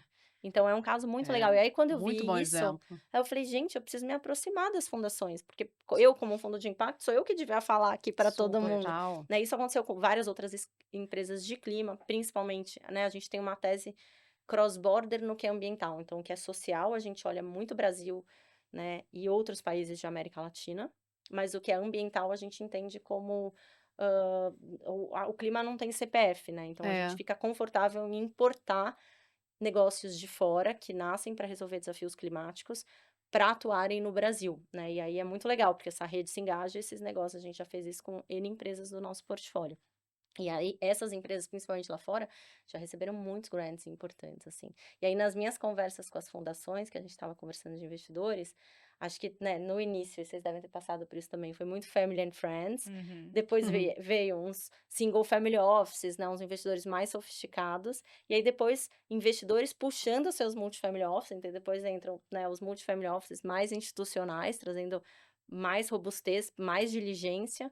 E agora acho que a conversa, né, com os DFIs, com fundações, enfim, a gente consegue ampliar o perfil dos nossos investidores, que é uma trajetória super legal também. E aí, nessas conversas com fundações para mapear esses grants, eu descobri que eles mesmos estavam revisitando os endowments deles para ter mais coerência. Falar, poxa, eu tô aqui, minha fundação é, sei lá, para resolver A gente negócio tá de rindo porque a gente clima. estava discutindo isso no painel anterior. Ah, Ou seja, assistam o painel anterior, mas posturando, estava falando exatamente isso. Ao mesmo tempo, estão acontecendo algumas transformações na forma como as famílias, né, também estão olhando, Sim. né, para sim. o seu investimento, e que precisa que também alguns sejam corajosos de olhar, né, para o seu portfólio de investimento e falar, não, isso aqui eu vou experimentar fazer Uhum. diferente. E os endowments, né, que é isso, né, também não adianta você ter uma causa que você está resolvendo, né, numa fundação que tem um endowment como base, né, e usando isso para uma causa, e ele está investido em algo que às vezes, Exato. inclusive, está indo Trabalha contra a contra a causa, né? causa, Exatamente. né? Então, assim, a gente vê isso Verdade. lá fora, esse movimento já começou há algum tempo, né, dos endowments terem que ter um Sim. alinhamento Uhum. com relação ao impacto que eles estão gerando, mas acho que ainda tem um longo caminho, né, pela frente, É. mas A acho gente que isso é mais tem forte. o privilégio, assim, a honra de ter um cliente que fez esse Ah, é movimento. verdade. Eles, né, hoje o Instituto Socioambiental, Sim. né, que é a maior ONG indigenista do país, eles fazem um trabalho muito bonito no Alto Rio Negro, no Xingu. Eles receberam uma doação. Uma dessas doações, né, que vem De uma sem, filântropa, né? exato, sem nenhum tipo de carimbo, sem nenhum projeto, e tal. E na época a gente achava que um público óbvio para esse fundo de renda fixa que eu descrevi seriam as organizações que queriam alinhar, né, sei lá, você tem um dinheiro no caixa, você fala, vou deixar o dinheiro do caixa em um fundo Uhum. que dialoga com as minhas crenças, tal. E daí o ISA, não, o Instituto Socioambiental, foi um dos primeiros a investir no fundo. Falou, não, beleza, vamos botar. E daí o Rodrigo, ele virou pra gente e falou, vocês me causaram um problema. A gente falou, nossa, né, por quê? O que aconteceu? Ele falou, não, porque agora eu quero saber onde está todo o meu dinheiro. E eu fui perguntar pro meu banker lá, onde estava o meu dinheiro, eu descobri que estava investindo em um monte de coisa que eu estou tentando tirar do Sem território. dúvida. E daí eles nos provocaram, falaram, você tem como cuidar de 100% do meu dinheiro? A gente falou, tá, vamos junto, vamos desenhar junto o que isso significa, né? Então hoje o legado ISA, né, que é um fundo exclusivo do Instituto Socioambiental, ele tem uma política de investimento no qual, obedecendo os parâmetros de rentabilidade e liquidez necessários para a manutenção das atividades do Instituto, a gente tem, inclusive, a liberdade de ir mais profundo no impacto e trocar rentabilidade por impacto. Então, a gente investiu no CRA da Taboa, a gente foi um dos primeiros investidores do FDIC da Yunus, a gente recentemente investiu também no FDIC da Estímulo, né? Então, a gente Legal. consegue apoiar, inclusive, mais gestores de impacto com capital que está a fim de ser cada vez mais alinhado com Ótimo o exemplo. propósito. A gente Muito legal. conversou com eles quando aconteceu isso, é isso mesmo, né? E é muito louco porque Bom, muita gente não tem a consciência, é, tem que dar o estalo da é. consciência. A gente tá com o tempo Tudo bem, Ana. contra nós sempre, Não, e sempre é mas isso. O lado Não, bom é é que a gente só chega ouvir no muitas 2x lá no tocador de podcast. exato. Gente, como eu amo esse 2x. Eu também. Eu não Nossa, consigo. eu não A Eu vi maior gosto parte do eu um passar. uso no e-mail. 1.5. É, um Eu e-mail também, é um pouco Andréia. melhor, o e-mail também, é O e-mail, verdade, porque eu sou acho que mais do acelera e-mail. muito o meu raciocínio. Aí fica. Maravilhoso. Mas sabe uma coisa, só antes da gente fechar, me veio uma curiosidade, porque assim, muito da pauta que eu trabalho é com as grandes corporações. E aí você estava falando aí da questão dos grants, né, das doações serem importantes para novas formas de atuar. E a questão toda de inovação aberta também está sendo hoje uma saída para compor portfólio, enfim. Você diz do corporate venture, É, assim, das organizações, é. tem algumas, né, que Isso estão está indo por esse crescendo, caminho. vocês estão Bom, atuando vocês têm o mais. exemplo do Fleu, Uhum. A gente Do tem Einstein. 4 do grandes Einstein, corporações. A falei gente errado. tem. Do Einstein. Como é que tá organizado o VC na Vox, né? Hoje a gente tem 4 fundos verticais que pegam os estágios mais cedo da jornada empreendedora, né? Então, capital semente, até, assim, geralmente o corte é próximo de 10 milhões de reais por Tá. negócio. Nessa vertical, nesse grupo de risco, a gente tem fundos que são verticais, que são parcerias com corporações. Então, o primeiro foi o Hospital Albert Einstein, que é um fundo dedicado à saúde. O segundo foi o fundo do Banco do Brasil, chama BBASG Impacto, um fundo dedicado a impacto nas cadeias de inclusão financeira, tecnologia no campo e tecnologia para o governo. O terceiro foi com a Copel, né, a Companhia de Eletricidade do Paraná, é um fundo focado em transição energética.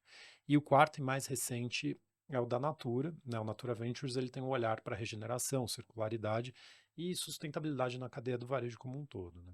Então, tudo que passa desse estágio de risco, né? Então são as empresas que já estão começando a olhar para a série A e tal. Aí a gente investe com os fundos que têm os múltiplos cotistas, Tá. né? São os fundos da casa, assim.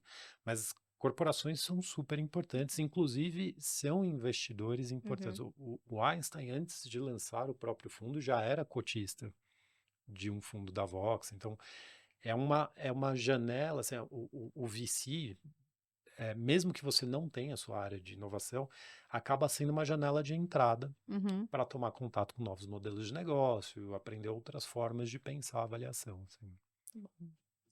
Queria fazer uma pergunta antes da gente ir pro ping-pong. Uma, duas, dá? Rápida? Das perguntas rápidas? Dá? Dá, eles têm que Uma. responder muito Dá, qualquer rápido. coisa ele vai Às vezes cortar eu para queria caber entender no o que tempo. tira o sono de vocês, além dos nossos filhos, Andréia. Além dos filhos, é. Além dos filhos Não, que mas vão os pra filhos, cama à além de noite. acordar à noite, eles Além- tiram o sono porque, assim, olhar para a urgência e ver que as pessoas ficam. Me incomoda muito as pessoas não quererem enxergar, serem informadas e serem coniventes, Também sabe? me Acho que se incomoda você muito. não é parte da solução, você está sendo parte do problema. Então, isso me tira o sono.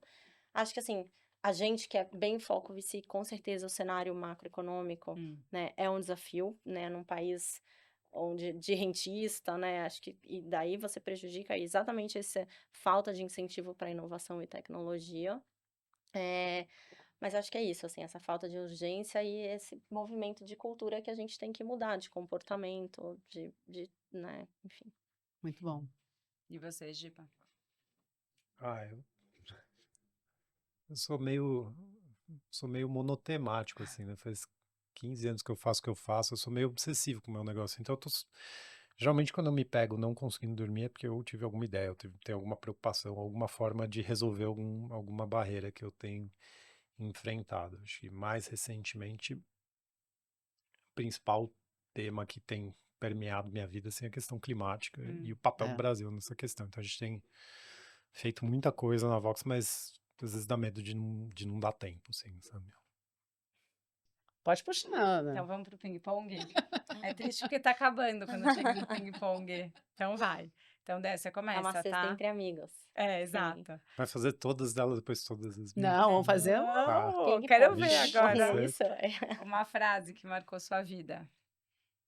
Eu gosto muito do não há caminho para a felicidade é o caminho.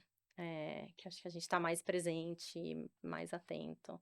É um desafio, não tô conseguindo, mas tento.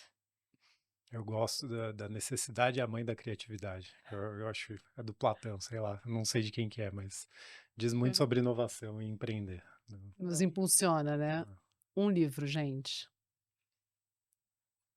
Acho que não é um livro da vida, mas o que eu estava lendo agora que eu gostei muito é o Amor Radical, do Satish Kumar, porque ele vai um pouco dessa questão de como é que você traz essa coerência de dentro para fora, como é que você faz, né, o autocuidado para depois resolver os desafios do mundo, para ter essa coerência, enfim, tudo baseado no amor. Muito bom. O que marcou esse ano para mim de leitura foi o The Systems View of Life, do Frijot Capra e do Pierre Luigi. A Ana estava falando aí de pensamento sistêmico, é um livro muito legal sobre. Boa dica, vou ler. Eu não li também. nenhum dos dois. Tem Boas dicas. inclusive, para quem quiser, assim, eu acho que tem o livro The Systems View of Life, mas ele é meio que um livro-texto de um curso que chama Capra Course. Então ele abre 2 janelas por ano, é aquele honest box, né? Você paga o quanto você acha que você pode pagar pelo curso, são 12 aulas, tal, é bem legal. Que legal. Maravilhoso. Um filme. Ou uma série. Não, acho que um filme, o do Uma Noite em 12, agora do Mujica. Uma Eu não Noite em vi. 12 horas, 12 anos. Uma Noite em 12 anos. É um documentário? É um documentário, filme sobre a vida, Sobre a né, vida o dele. tempo que ele passou na prisão. Eu ainda tô bem Tomando as tocado dicas. com Ainda também. Estou Aqui. Acho É, que quem não sim. assistiu tá errado, tinha que assistir. E mexeu muito o quanto podia ser a nossa família aquela, né? Uhum. E Eu o quão recente é isso e o quanto tá em risco muito ainda a nossa poderoso. democracia, né? Muito poderoso. Eu fiquei em dúvida quem eu seria, se eu seria ela ou se eu seria ele, mas foi bem. E só do Mujica, eu ouvi ontem, não, anteontem, o videocast, o assunto do G1 sobre ele. Muito bom, imperdível. Quero ver. Uma liderança que te inspira, pública que te inspira. Eu tô um pouco nostálgica, então eu não sou católica, mas o Papa Francisco, fui a fundo ali para ver o Papa Foi. Francisco, acho que por um alinhamento de valores, mas eu ia trazer também a Jane, CEO do Citi. Acho que ela consegue equilibrar muito bem a vida pessoal com o profissional, inspirar as instituições que ela passa, com os valores que ela acredita. apesar de recentemente ela ter tirado política de cotas, que eu fiquei um pouco Sério? decepcionada, Sim. que ela era super advocacy disso, mas acho que foi, né, pressão ali do governo. Mas enfim, até então era uma história que me inspirava muito. Eu também tô meio tocado com a morte do Mujica. Ele foi super importante. Eu acho que por ser uma dessas lideranças simples, sabe? De mostrar o valor e a força de ser É. simples. Agora uma pessoa a seguir nas redes. Se é que você ainda tem redes. Ah, você não tem Instagram? Eu não- É verdade. Não, mas pode ser LinkedIn. Ah, É. segue meu sócio, ele posta mais que eu. Boa. Daniel Segue Isa. meu sócio. Isso, O se meu vocês quiserem também. saber do que eu faço, segue Fala meu com- fala sócio. Eu com levo ele. várias broncas que eu posto pouco. O Fábio posta mais que eu. Pode indicar o Pode parceiro de indicar, tá bom. trabalho. Mas o seu Fábio sócio tem que falar o nome, senão as pessoas... Daniel Iso. Iso Fábio com 2 Kestenbaum. Zs. E, Mas eu acho que aliás, o Satya ah. Nadella eu gosto de seguir. Acho que eu gosto da posição dele sobre tecnologia, sobre mundo, sobre visão. Um medo, Giba. Ah, era você que tinha que falar essa. Nossa, Já seu falei. parceiro. Não, é só comentar que achei bem bacana que o Daniel, seu sócio, fez um post falando do Protagonistas há pouco tempo. Eu fiquei feliz. Não. É um medo. Até comentei, né? Eu acho, mas eu tenho um pouco de medo de não dar tempo, assim. Eu acho que a gente faz parte da geração que vai ver ou as coisas darem muito certo ou as coisas darem muito errado. Num horizonte de, sei lá, 20, 30 anos. Então, tem um pouquinho de medo. Compartilho do seu medo. Eu acho que com 2 filhos, às vezes eu tenho medo, né, do futuro que a gente está construindo, não a gente, né, mas do É, futuro aí de fora. coletivamente. Mas também eu tenho muito medo de prometer para eles alguma coisa que eu não posso cumprir, assim, de sair e coisas profundas do tipo, até daqui a pouco e demorar, não voltar, enfim. Tenho ficado aterrorizada. É, o lado de filho é o que mais me É. toca também. Um sonho. Eu queria muito investir em algumas causas que dialogam muito com desafios que foram próximos, assim, tipo cura do câncer ou mental health, né, saúde mental. Então, eu fico lá me esforçando para encontrar alguma oportunidade. Se você encontrar, você me manda. Boa. Você sabe que esses dias teve um evento super legal do setor chama Impact Connection, da Profile. E eu vi um painel com a Mari Ribeiro e ela fez uma fala que eu achei incrível, né? Quando Martin Luther King mobilizou todo mundo, ele não falou eu tenho um plano, ele falou eu tenho um sonho, né? E a gente, como setor, talvez negligencie um pouco esse aspecto da inspiração e do imaginário coletivo. Então, eu fiquei pensando, se vocês olharem tudo que tem de produção sobre mudanças climáticas, né, Netflix, tal, essas coisas, é tudo distopia, é tudo cataclisma. Então, eu fiquei pensando como seria bonito a gente ver uma produção desse tipo mostrando o mundo que é possível existir, né? Um Com mundo esse em novo que imaginário, né? um mundo que se vive em comunhão com a natureza, em que crescer não tem a ver com extrair. Então, eu fiquei pensando, seria legal se alguém tivesse a ideia de produzir isso daí um dia. Fica a dica, Maria Farinha e outras É. produtoras. E muito próximo disso ontem, quer dizer, recentemente, não foi ontem mesmo, a gente gravei com o Bustani, né? O Lourenço. Legal. E aquele estudo que ele publicou há pouco, o Brasil que se quer ser, não só traz os dados, né? Mas de alguma forma também tem um Brasil, vários Brasis que a gente tem que celebrar, né? E que a gente de fato pode realmente voltar a sonhar, né? De forma mais vocal, né? Mas, enfim, não deixem também de ver o estudo também. O que é inegociável para vocês? Para mim é falta de autenticidade, de coerência, assim. Claro que a gente falha toda hora, eu mesma falho nesse aspecto, mas, sei lá, eu investir em educação e não olhar para a educação dentro de casa, eu investir em desigualdade e tratar quem trabalha comigo de forma, sabe? E mesmo os outros, assim, eu não consigo tolerar alguém tratar outras pessoas mal. Eu ia comentar a respeito mesmo, assim, eu acho que é muito fácil você, quando vive por um propósito, você querer perseguir aquilo, né, a qualquer custo, mas eu acho que isso não pode ser a custo das pessoas, das relações. Então isso é não negociável. Mesmo que eu cresça mais devagar ou não cresça, não vou fazer isso à custa dos outros. E um erro que você não gostaria mais de cometer? Acho que eu não queria ter mais medo de arriscar por busca de perfeição num lugar de ego, assim. Boa. É um só, assim. Então Um são só. tantos. Exato. Tem que escolher um. Tem que ser só o mais, assim, porque tem Ah, vários não, É já, que esse eu né? tô trabalhando na terapia, então É. tá Boa, fácil mandou aqui. bem. Não, eu acho que nessa esfera mais pessoal, um erro que eu acho que cometi e tenho que tomar mais cuidado e não gostaria de repetir é negligenciar a saúde mental mesmo. Assim, eu acho que Tão importante, né? super e é sutil É. quando deteriora. Então, É. eu acho que é um erro para o qual estou mais alerta hoje. Viu? Você sabe que eu ouvi uma professora de climate change super renomada e tal. Ela falou, eu olhei tanto pra isso e eu que acabei tendo um burnout, Nossa. né? Então, Aí é mais comum do que a gente imagina, né? Sim. Não, e é muito comum, já antes da pandemia, eu já tive essa conversa com algumas lideranças do ecossistema de impacto, né? Existe, e principalmente mulheres, existe um lugar de querer, né, de alguma forma, cuidar do fora todo, né, de acolher, e o autocuidado fica de lado. E o autocuidado não estou falando de estética, não estou falando de estar bonita, não, estou falando de realmente dar, né, o carinho para si. Então, isso é um recado, é. não é só para você que está me ouvindo, não, é para mim também. Um Saber o autorrecado. limite, né? Um recado para eu que Autorrecado. vou me assistir depois. É. Quando você se assistir de novo. Ana, temos um episódio, Ana? Super, né? Super, Não né? é? Mas dá vontade de falar mais, não dá? Mas Dá. Começa meio assim, depois você vai essa é a tomando unanimidade. gosto. A gente vai chegando, além da conversa aí para um lugar que a gente quer fazer mais, né? A gente vai tomando consciência de quanta coisa a gente realmente pode compartilhar, né? Acho que uma última mensagem, se vocês quiserem até usar a câmera, que vocês queiram deixar para quem estiver assistindo. É verdade, tem a câmera. Tem, Pode ó. mandar beijo também pra alguém, se quiser.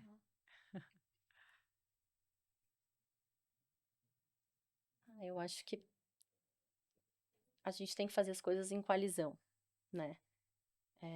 Unir forças entre os gestores, entre os investidores, entre as mulheres. Acho que ninguém faz nada sozinho e a gente está precisando de ajuda. A gente tem muitos problemas para resolver, eles são urgentes, eles são latentes, eles são reais. E aí, de um lado mais otimista, eu realmente acredito que são oportunidades. Então, para mim, não faz sentido, né, a gente investir, ter potencial de ter retorno, mas também de estar resolvendo tanta coisa que está aí, né, do lado de fora. Eu acho que esses espaços de entrevista de pessoas, né, eu vejo vocês assim, super honra de estar aqui, né, depois de tanta gente legal que vocês entrevistaram. Eles têm um lado sombra de às vezes fazer parecer que precisa ser super-herói para atuar com mudanças, né? Eu acho que talvez uma mensagem para quem está assistindo isso e está super inspirado com as histórias é assim, qual é o pequeno passo possível que você pode dar na sua vida, né? Ah, eu não tenho muito dinheiro, eu não vou ser um grande investidor de impacto. Tudo bem, assim, onde você gasta seu tempo? Como é que estão suas relações? Como é que está a sua comunidade, seu entorno, sabe? Então, eu acho que problemas grandes como problemas sociais, problemas climáticos, às vezes paralisam a gente, porque a gente acha que só dá para se mover se a gente for muito grande, se a gente... E não, é o que a Déia falou, a gente só vai resolver isso se muita gente, mesmo pequenininha, se mexer também. Então, Super de acordo com o que vocês dois falaram. Ana, obrigada. Foi tão Obrigada, bom. adorei, foi uma delícia. Não foi? Foi tão bom trocar no episódio anterior, nesse. Que a gente faça isso mais vezes. Obrigada, vocês dois. Obrigada a Imagina, vocês, prazer. maravilhoso. Eu assisto todos os episódios, sou super É. fã do protagonista, sou Ah. super fã da minha amiga aqui, vocês Imagina. também. Então, uma delícia. Obrigada. Eu Obrigado. tenho ficado tão feliz com, assim, as pessoas vêm me abordar às vezes nos eventos, falam assim, olha, eu tô assistindo, olha, eu compartilhei com meus clientes, ou o pai da escola, que é um vice-presidente de uma empresa, eu assisto a todos. Aí Que eu falo, gente, é tão legal. bacana, você vai tocando a vida dos outros. Então, Sim. certamente o que vocês trouxeram aqui também. Ó, Ana, obrigada. Não, quero só agradecer a confiança, né, de terem aceito esse convite e uma honra estar aqui eu te ouvindo agora, Giba, quando a Alda me convidou, eu falei, né, faz algum tempo, não, Alda, eu não tenho, né, Foi. muito que contribuir, acho que não, Foi. né, eu enrolei ela, tanto que a gente está, né, nesses últimos episódios dessa temporada, Foi mesmo. e no final, acho que no fundo o que é muito gostoso é sobre a jornada, né? Acho que É. assim, a gente lida com, né, obviamente, que a gente tem a consciência do problema que a gente É. tá de alguma forma tentando resolver cada um no seu lugar, né? E nos seus diferentes papéis, com seus diferentes capitais e tudo isso. Mas eu trouxe um pouco disso no final, tem que ser gostoso também, Uhum. sabe? Tem. Tem que ser gostoso, tem que ser, né, sobre relações de vínculos afetivos construídos, de alegria. E não acho que é por acaso que eu acho que nos últimos, eu estava na minha última festa de aniversário, eu percebi, eu falei, gente, grande parte das minhas amigas são É. amigas que eu fiz na jornada profissional, né, hoje É em alimento de dia. valores, né? E acho que tem algo que é rico nisso, né? Porque são construções de relações que vão ganhar, vão dar muita força para isso, né? Para o que a gente está querendo fazer e para nutrir a gente, né? Nossa família, as pessoas do entorno. Então, estou muito feliz que eu fui nutrida, muito nutrida por vocês três. E você me lembrou, é verdade, a Ana falou, não quero fazer. Eu falei, tá bom, daqui a pouco eu cutuco a Ana de novo. Foi. Porque é isso, acho que tem um lugar muito interessante, todos nós, a gente tem um lado vários lados que a gente não exercita. Então, com isso, a gente consegue, a partir de experiências como essa, exercitar novos lados também. Estou aqui já encerrando e queria principalmente agradecer também, a gente está fazendo, vocês estão participando da última gravação Uau! aqui no Onono, depois de um ano. Na verdade, um ano vai se completar em julho. Então, agradecimento a toda a equipe do Onono, a toda a equipe enfim, de todo mundo que esteve aqui, porque é um movimento, né? Trazer todo mundo para cá, vai desde a parte de logística, parte de aprovação para entrar, não entrar, as equipes que também trabalham, a parte das agências. Então, assim, estamos encerrando esse ciclo e com muito retorno em termos de todos aqui dentro também do ecossistema do Onono, são 13 mil pessoas que têm acesso à plataforma, então super obrigada e compartilhem, de alguma forma, né, levem essas histórias para mais pessoas e vamos em frente. Obrigada, Ana. Obrigada. Obrigada, Gíria. Obrigado. Obrigada, Andréia. Valeu.